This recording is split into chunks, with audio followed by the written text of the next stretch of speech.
Hey you guys, so I am currently on the way to get a second opinion for the vasa previa and the short cervix from another fetal maternal specialist. So I'm extremely nervous. I had trouble sleeping last night because I'm like, oh god, I don't want to relive bad news all over again.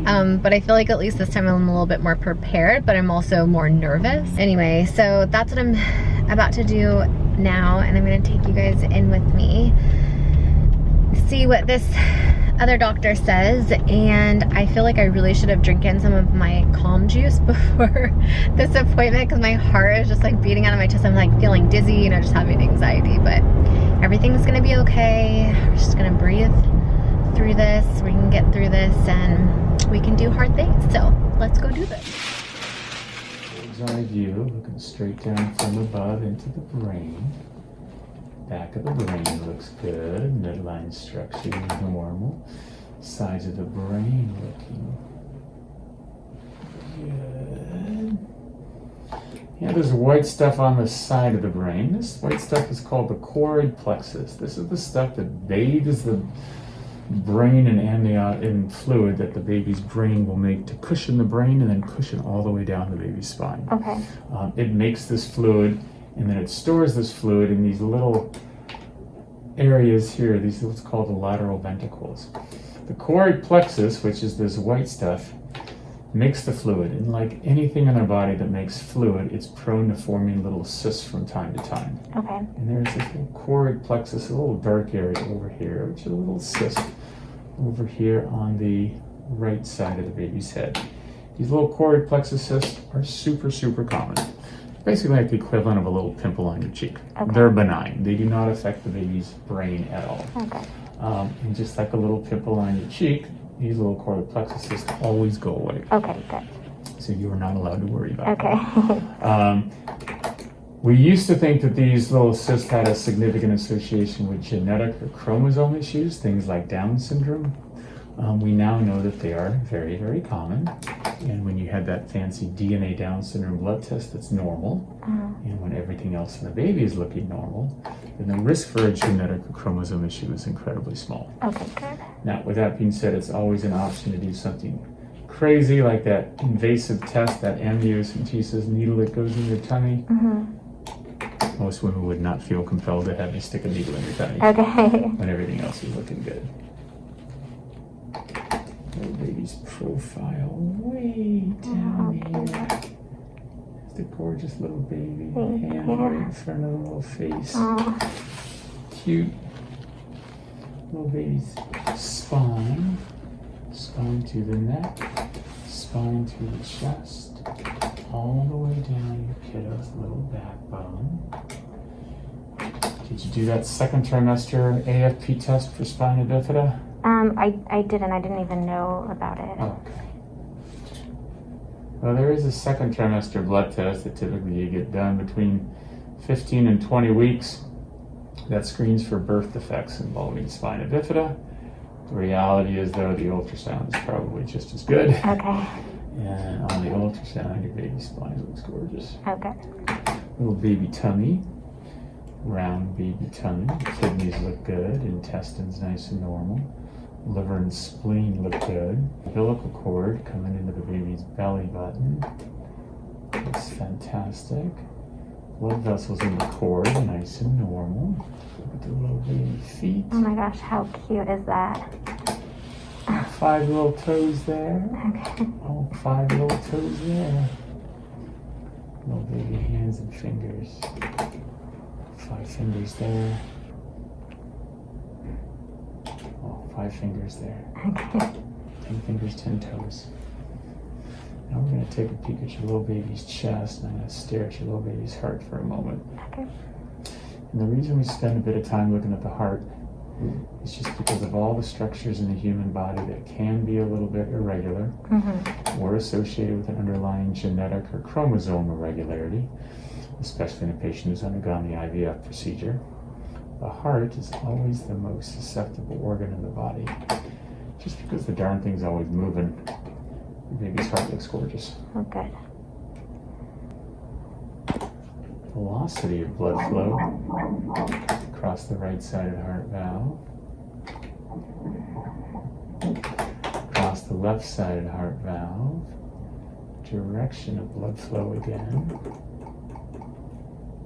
Blood flow coming back into the heart from the lungs look good. Blood flow coming back into the heart from the liver looks fantastic.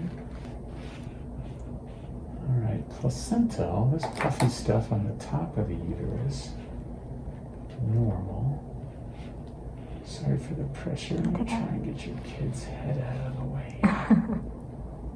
Oof, he loves to keep the little head way down low.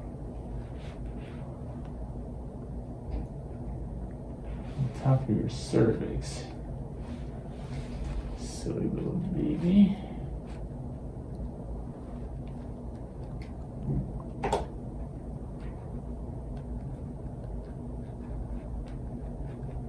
Blood flow coming into the placenta, in the middle of the placenta. Gorgeous little baby heartbeat, cruising. 140 beats a minute, normal. Blood flow nice and relaxed in the baby's umbilical cord. I'm going to take a listen to your heartbeat. All the blood flow and nutrition coming into the uterus, normal on the right side.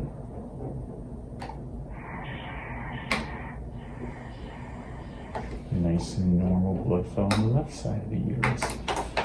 Looks great.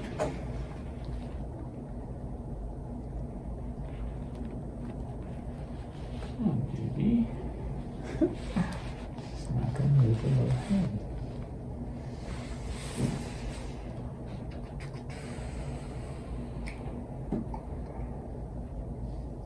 Your cervix, your birth canal, way down here, nice and strong.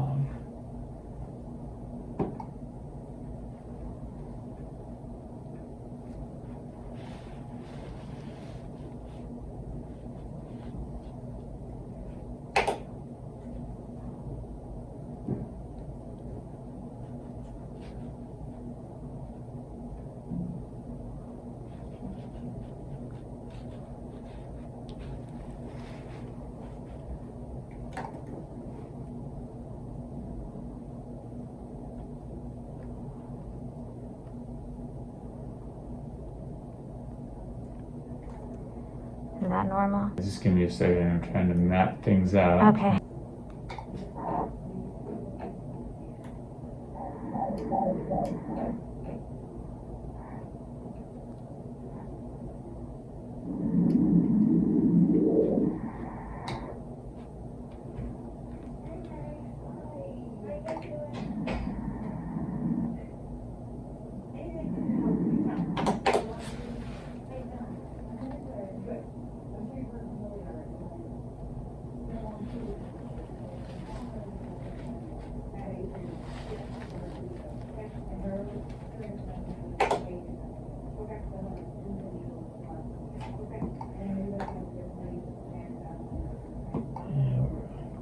To do this the internal way. Well, I'll tell you what. I'm gonna step out and I'm gonna have you change from the waist down. Okay, no worries. We're gonna need to do this the internal way so I can see exactly what's going on down there. Your cervix. Way over here. That looks completely normal.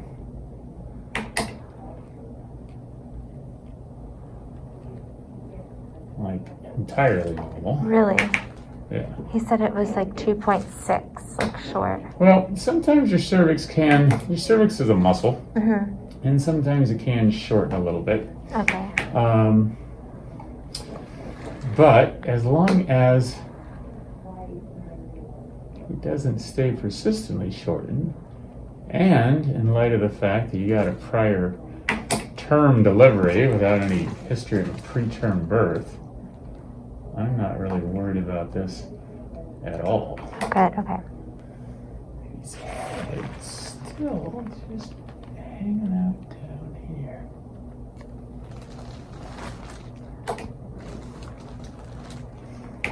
placenta right now is a little close to your cervix, which means if we went into labor today, you might have some bleeding.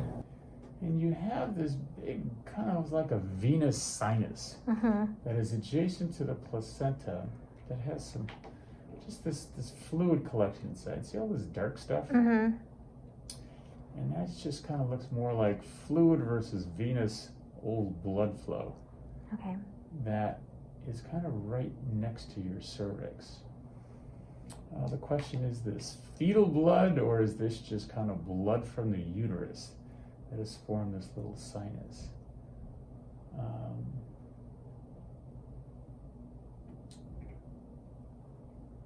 Either way, you got some stuff down there. Okay. Now, whether this, evolves into a vasa previa is blood vessels, typically fetal blood vessels, that are adjacent to or on top of your cervix. I suspect that as opposed to fetal blood vessels, this is just kind of random stuff that isn't necessarily super worrisome. Okay. Because I don't see any discrete fetal blood vessels down there. This is just more like just kind of a big sinus of collection of fluid. The problem is it's impossible to say where that fluid comes from, whether that's placental or fetal or even maternal, your fluid. But your cervix is closed, and that's completely normal. Okay. Your baby could care less about this. Okay. You still have a lot of time to go ahead of you in terms of this placenta moving up and out of the way and this little collection of fluid to just gotta go away. With that being said, if you were to start having any significant bleeding, you'd want to let your providers know about that sooner rather than later. Okay.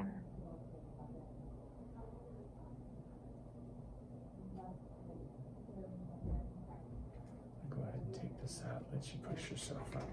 You got this little fluid collection down there. Could this be a little bit of blood from the placenta extending down in there? It certainly could. Typically, we want to make sure that as you get closer to 24 weeks, that things tend to organize themselves. With your cervix being a little shorter early in the week, I would definitely want to get that checked out again in another week or two. When did you have a follow-up appointment with them? On the 9th. Okay. But I'm going to get an OB anyway because I don't have one yet. Yeah, well, your OB's not going to want to deal with this. So, like, who would deliver my baby? Or the OB, but in terms of following this up. Oh, right. Yeah, the OB is going to want you to see a perinatologist to get there. But did you have a follow-up? Yeah, on the 9th. On the 9th. Okay, right. Cool. So I would keep on the 9th. So a week and a half. Yeah, so I would keep that. Okay. And we'll just kind of see how things play out. If anything comes up, any questions you have, call me. Okay. I'm not going anywhere. Okay. I'm hoping this is just going to resolve. This placenta is going to move up and out of the way. This little organization of fluid down there is going to just go away.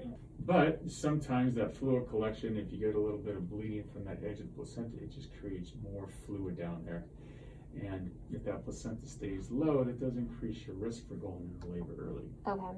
We get concerned if there are, because if you rupture one of those blood vessels, that's a direct communication to your baby. Right. And you don't want to disrupt that blood flow. If something comes up, call me. Okay. Thank you so much. Hey guys, okay, so it's been like a day or two since that last appointment because I left just feeling really confused and not knowing what to think anymore because I'm like, wait, am I okay? Am I not okay? I mean, obviously we know something's going on, but I think just because at the second appointment I went to, the baby's head was so low, I think he was having a hard time seeing if there was like an actual vasa previa, even though the previous doctor diagnosed it and was able to see it because his head was out of the way. So, and the second doctor said that my cervix looked totally fine. So I do have another appointment with a totally different doctor, which would also be a specialist and an OB that could deliver me. We're just at a point, I feel like, that we just kind of have to wait and see what's going on and then just kind of hope everything falls into place. But I didn't realize that my placenta was also really close to my cervix, so I learned that in the second appointment. So it kind of looks like if things don't move or change very much, that I'm most likely having a C-section, which obviously is very scary, but I know tons of women do it and I'll be fine. I just want to have a healthy, safe pregnancy and delivery and baby. That's all that I care about. So I'm just visualizing that. Here's my little bump, 20-week bump. And a lot of other stuff going on top of all of this, but right now that's kind of a priority, is my health and the baby's health. So anyway, I just wanted to update you guys, but I will keep you posted because this is going to be an ongoing thing now that on the 9th is when I have my next appointment, and we'll hopefully have some more. Oh, hi! Some more answers. Come in here. Say hi. Your mom was quiet as a mouse in the bathroom, just walked in on her naked. So, yeah. Those are things you can't unsee in life. Oh, I'm just messing around. No, dude, did you really? I mean, I'm not messing around about walking in on her, but